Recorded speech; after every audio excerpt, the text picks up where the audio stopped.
Hello and welcome to Teacher T's honest review of his Royal Enfield Super Meteor 650. I've owned the bike now for over 3 months and we've done nearly 5,000 kilometers doing many adventures all over Thailand.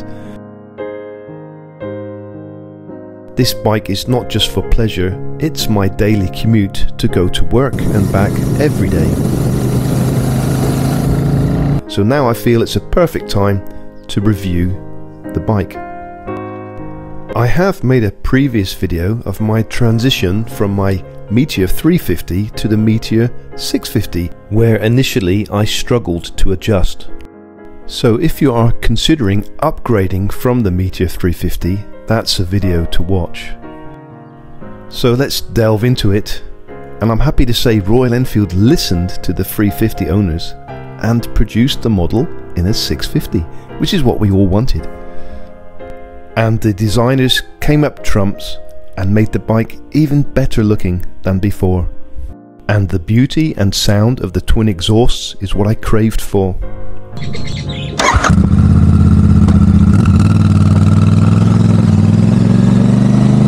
There does come a time in your life, with age, that you realize that maybe you need a cruiser.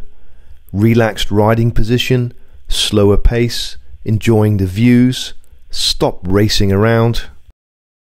My 35-year-old Honda VLX 600 was getting too unreliable and too thirsty, which is why I replaced it with the Meteor 350. I was ecstatic when the Super Meteor 650 was released, but also a little bit sad because Thailand was one of the last countries to receive the model. So my review may be a little bit late coming out, but at least it's an honest owner's review. What attracted me more than even the looks of the bike was the reputation of that proven engine being fitted to the Interceptor and the Continental for many years. The engine is a parallel twin, 4-stroke, single overhead cam, air oil cooled. It produces 46 horsepower at 7,250 RPM. The gearbox is a 6-speed, which is really handy, and you can expect to get 25 kilometers per litre or 59 miles per gallon UK gallon.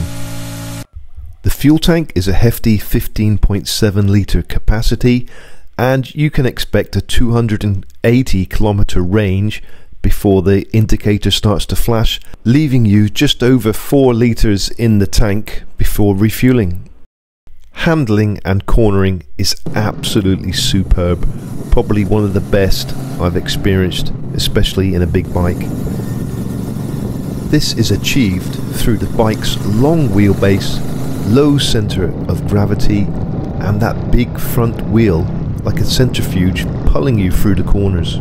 So while the bike is in motion, you do not notice the heavy weight of 240 kilograms until you become stationary, which is one of the downsides of the bike. It is a bit heavy for me and my short legs. And now that we've mentioned the downsides, it's time to mention another, which is the rear suspension. On the Royal Enfield spec sheet it states rear shock travel 10 centimeters.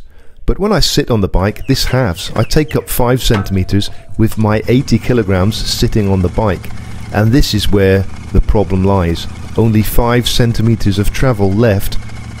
I have made a separate video, the shocking truth about the Meteor 650, and here it shows you how to adjust the preload and what settings may be better for you. So sadly, to make this a perfect bike, the rear suspension may need swapping out to an aftermarket part, and maybe this is the reason why Royal Enfield is now embracing the phrase "make it yours." It's just a shame I never had the chance to upgrade on purchase, because I would have certainly paid to do so at the time. Now I will have to buy a third-party rear suspension and throw the old shocks away, which is truly shocking.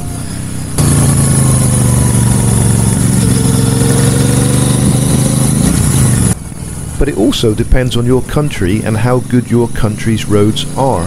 If you're in Europe, maybe America, maybe the standard rear suspension is fine, but I can assure you in Asia they're not. In all, I'm impressed with the engine, I'm impressed with the performance, I'm impressed with the cornering. I'm just not impressed with the comfort of the ride at high speed. Low speed, not a problem, but high speed, there is a problem. I did say to the wife, I'm not buying this bike for high speed. I just want to cruise as I did on my Meteor 350. I just want the power to overtake when needed. And it does that, it absolutely does that. But once you get a more powerful bike, you've got the tendency to ride it faster, right? So I either learn to slow down and have the comfort, or I speed up and need to change something. And that something will probably be these YSS aftermarket shocks. And now it's time to be a myth buster. Before I purchased the bike, I was hearing reviews that the LED front headlight was not very good, but this is not true. The headlight is absolutely fantastic. Probably one of the best headlights I've had on a motorbike.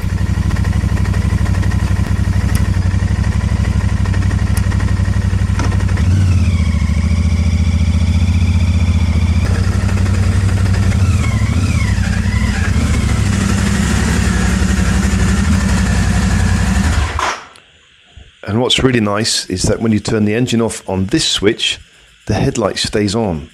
So you don't have to have the engine running to have a portable headlight, which is fantastic. If you turn it off with the key, then it doesn't stay on. And when you turn it back on, you've lost the headlight. You have to start the engine again to get the main beam back working. Use this switch, portable headlight. Excellent. The tyres that are fitted seem to be of reasonable quality and are tubeless, which is just as well because it seems to be impossible to remove the rear wheel without removing the exhausts and using a lift to make the bike high enough to remove the back wheel from under the rear wing. Roadside removal seems impossible, so tubeless was the right way to go with this bike for easier temporary roadside repair. And one last concern is the position of the voltage regulator. It's in a place where it's going to get wet from the rear tyre. I do foresee this is going to be a problem in the future. Let's wait and see. And now time for comparables in the cruiser market.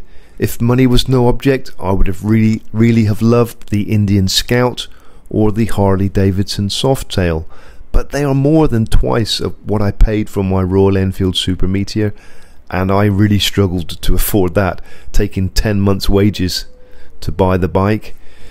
And the closest rivals to the Super Meteor are the Honda Rebel CMX 500 and the Kawasaki Vulcan 650, but I know which one I would prefer. I've made the right choice and bought my Royal Enfield Super Meteor 650. And one of the good things about being a